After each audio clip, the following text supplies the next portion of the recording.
अब हिजो भत्काउने बेलामा वाल उखाले भत्कायो, ठेकदारले पैसा पनि बेलुका दियो, फेरि वाल लगाइदिनु पर्ने भयो यार। के गर्नु, गाह्रो छ मलाई। ए सिमेन्टको पैसा चाहिँ कसले दिने त? ठेकदारले बिगार्ने भनिसक्यो, ठेकदारले बिगार्ने अब वाल दिने हो। वाललाई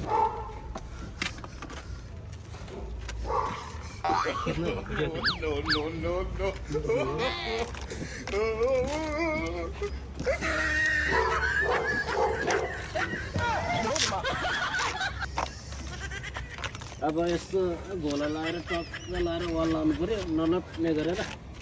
अस्ति लडिहाल्यो, लडाइहाल्यो, अब नलड्ने बनाउने हो। के गर्नु हजुर, 4 इन्चीको वाल लगाएको ढलिहाल्यो, 9 इन्चीको वाल लाउने हो। टक्क 9 इन्चीको वाल लाउने हो, ठेकदारलाई ठकाउने हो, पैसा पाउने हो।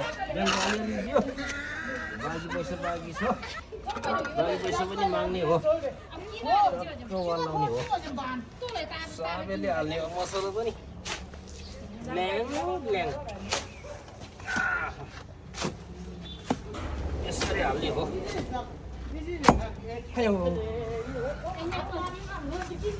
गर्नु गाह्रो छ हौ।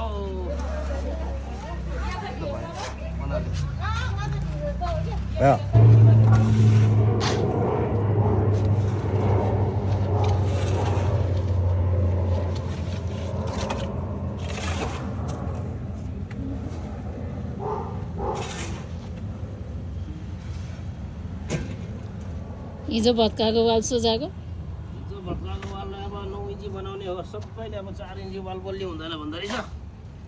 बुढाबुढी जुत्ता पनि भत्किन्छ भन्थ्यो, हो रहेछ। अब बनाइदिने हो। के गर्ने यार, गाह्रो छ मलाई।